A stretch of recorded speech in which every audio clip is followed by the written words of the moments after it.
오늘 우리에게 주신 하나님의 말씀은 잠언 7장 1절에서 27절입니다. 내 아들아, 내 말을 지키며 내 계명을 간직하라. 내 계명을 지켜 살며 내 법을 내 눈동자처럼 지키라.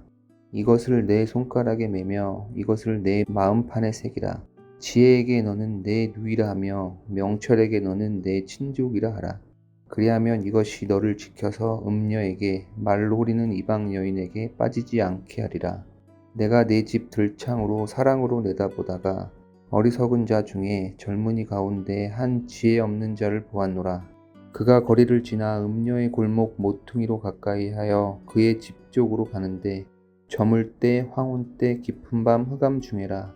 그때 기생의 옷을 입은 간교한 여인이 그를 맞으나 이 영인은 떠들며 완악하며 그의 발이 집에 머물지 아니하며 어떤 때에는 거리 어떤 때에는 광장 또 모퉁이마다 서서 사람을 기다리는 자라. 그 여인이 그를 붙잡고 그에게 입맞추며 부끄러움을 모르는 얼굴로 그에게 말하되 내가 화목제를 드려 서원한 것을 오늘 갚았노라. 이러므로 내가 너를 맞으려고 나와 내 얼굴을 찾다가 너를 만났도다. 내 침상에는 요와 애굽의 문이 있는 이불을 폈고 모략과 침향과 계피를 뿌렸노라. 오라, 우리가 아침까지 흡족하게 서로 사랑하며 사랑함으로 희락하자.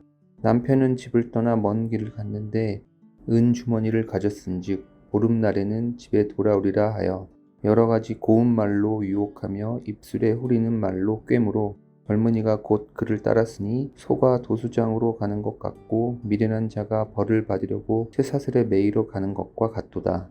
필경은 화살이 그 간을 뚫게 되리라. 새가 빨리 그물로 들어가되 그의 생명을 잃어버릴 줄을 알지 못함과 같으니라. 이제 아들들아, 내 말을 듣고 내 입의 말에 주의하라. 내 마음이 음녀의 길로 치우치지 말며 그 길에 미혹되지 말지어다. 대저 그가 많은 사람을 상하여 엎드러지게 하였나니 그에게 죽은 자가 허다하니라.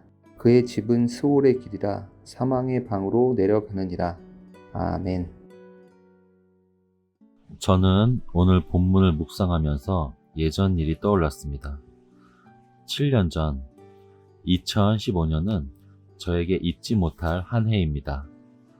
제가 한인교회에서 사역을 하다가 목사 안수를 받기 위해서 잠시 한국에 들어왔던 때입니다. 우연히 뉴스를 들었는데 꽤 충격을 받았던 기억이 있습니다. 여러분 기억하십니까? 그때는 바로 헌법재판소에서 간통죄가 폐지 결정이 났던 때입니다. 배우자가 바람을 피워도 그것이 범죄가 아니게 되었다는 소식이었습니다. 물론 간통을 입증하는 것 자체가 어렵기 때문에 개인적으로 바람을 피운 사람들이 꼭 경찰이 일일이 그들을 찾아서 감옥에 넣기는 힘들었겠지만 법에서 완전히 삭제해버리는 것은 또 다른 문제입니다. 어떤 것은 그 법 자체가 실용적이지 않더라도 헌법에 남아있는 것이 있습니다. 법이라는 것은 그냥 실효성이 있느냐 없느냐를 넘어서 상징적인 의미도 있기 때문이죠. 어떤 법이 명문화되어 남아있으면 그 법으로 꼭 감옥에 가는 사람이 없더라도 이 사회가 이 정도는 죄로 여기는구나 라는 일종의 선을 긋는 역할을 합니다. 남자와 여자가 배우자에게 정절을 지키지 않고 음행을 하는 것이 죄가 아니라고 우리 사회에서 선을 지워버린 것입니다. 그저 형법이 아닌 민법에만 남아있어서 내가 그런 잘못을 했을 때 상대방에게 그저 위자료 등으로 돈으로 갚으면 될 일이지 그 자체가 벌을 받을 일은 아니라고 정해져 버린 것입니다. 저는 그 일을 계기로 우리가 살아가는 이 세상의 가치관에 대해서 조금 더 직시하게 되었고 제가 그 이후로 기독교 윤리학을 공부하게 되는데 그 일이 큰 영향을 끼치게 되었습니다. 오늘 본문에서도 지혜자인 아버지가 아들에게 음행을 주의하라고 가르치는 말씀입니다. 오늘 본문의 아버지는 자기가 본 한 젊은이의 이야기를 꺼내면서 아들을 경계하고 있습니다. 어떤 젊은이에게 한 여성이 유혹을 합니다. 오랜 기간 집을 비운 남편, 그가 떠난 것으로 봐서 이 여인은 간통을 하려는 것입니다.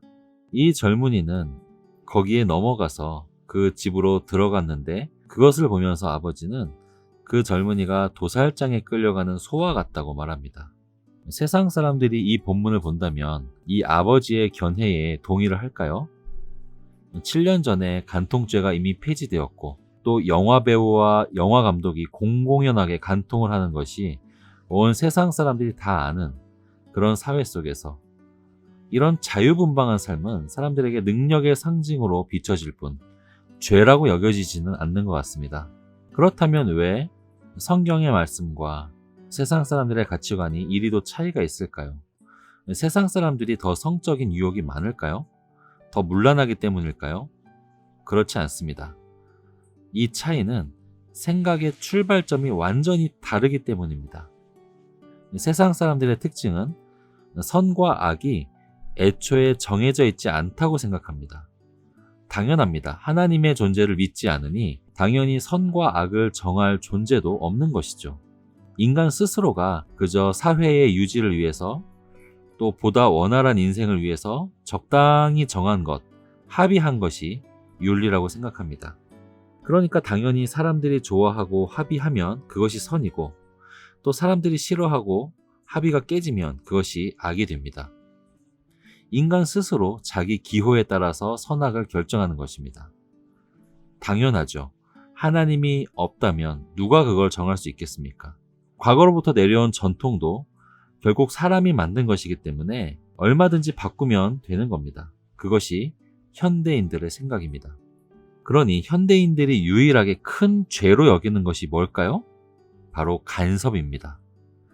나에게 피해를 주거나 내 자유를 침해하거나 잔소리를 하는 것이 허용되지 않습니다. 발끈합니다. 나도 너를 상관하지 않을 테니까 나는 내가 알아서 할게. 우리 서로 그 선만 잘 지키자. 이게 현대인들 윤리의 대전제입니다. 그러니까 성적인 죄도 마찬가지죠. 두 사람이 합의하지 않은 상태에서 피해를 주는 거, 예를 들면 성희롱이나 성추행 같은 거는 그 심각도가 굉장히 크게 다뤄지는 반면에 당사자들끼리 합의가 되는 것, 즉 간통이나 동성애나 혹은 피해자의 목소리가 들리지 않는 낙태 같은 것들은 죄로 여기지 않는 것입니다. 인간 이상의 하나님의 존재가 부정되면 당연히 따라오는 결과라고 할 수가 있습니다. 하지만 오늘 잠언은 분명히 말합니다. 26절, 27절입니다. 대저 그가 많은 사람을 상하여 엎드러지게 하였나니 그에게 죽은 자가 허다하니라. 그의 집은 스울의 길이라 사망의 방으로 내려가느니라. 오늘 성경은 누가 보든 보지 않든 다른 누군가에게 직접적인 피해를 주든 주지 않든 죄의 길로 가면 그 길이 사망의 길이라고 가르칩니다. 이것은 단순하게 성적으로 단정해라 그렇게 가르치는 것 이상입니다. 이 세상을 다스리시는 원리가 있고 그 원리에 어긋나게 살아가면 그에 합당한 보응이 따라올 것이라는 뜻입니다. 왜 그렇게 믿을 수 있을까요? 전능하시고 또 전지하신 하나님이 계시기 때문입니다. 그분이 이 세상을 그분의 속성대로 창조하시고 운행해 나가시기 때문입니다. 지난주에 우리는 오후부터 계속 욥기를 듣는데요. 욥기를 강의하는 김성진 교수님은 이 잠언에 나타난 이 질서, 하나님의 속성의 질서를 창조 질서라고 그렇게 합니다. 하나님은 이 세상을 창조하실 때 눈에 보이진 않지만 어떤 원리를 다 심어 놓으셨습니다. 하나님의 법에 따라 살면 기본적으로는 복을 받도록, 그리고 죄를 지으면 파멸에 이르도록 아니면 징계를 받도록 그렇게 정해 두셨습니다. 잠언이 계속해서 우리에게 강조하는 것은 이 세상 속에 그런 원리가 있으니 그 원리를 의식하며 살아가면 복을 받는다는 것입니다. 즉, 아버지가 아들에게 가르치는 것은 단지 성적으로 단정하라는 그 이상입니다. 절대자가 살아계시고 세상 만물이 그분의 뜻대로 운행되니 그것에 맞게 살아가라는 것이죠. 즉, 복을 받는 지혜는 똑똑한 처세술이 아닙니다. 하나님을 인정하고 그분을 따르는 여호와 경외가 바로 복을 받는 지혜인 것입니다. 마치 우리 몸 안에 각각의 세포에 다 DNA가 새겨져 있듯이 우리 인생도 1분 1초 모든 시간 속에 하나님의 법칙이 새겨져 있습니다. 하나님을 인정하지 않는 세상 사람들은 눈으로 보이지 않게 세상을 다스리시는 그 질서의 존재를 부인합니다. 그러나 오늘 하루를 살아가시는 우리 성도님들, 우리가 하는 행동 하나하나에 하나님을 의식하는 그 경외심을 담으며 살아가십시오. 그 법칙대로 살아가십시오. 모든 순간 속에 법칙을 심어 놓으신 하나님께서 저와 여러분을 지켜주실 것입니다. 두 가지 기도 제목으로 기도하겠습니다. 첫 번째, 내 모든 인생의 순간 가운데 하나님을 의식하며 경외하게 하소서. 두 번째, 여름 프로그램을 진행하는 교육부서들에게 하나님께서 은혜를 주셔서 우리 아이들에게 큰 은혜의 시간이 되게 하여 주옵소서. 이렇게 기도하도록 하시겠습니다.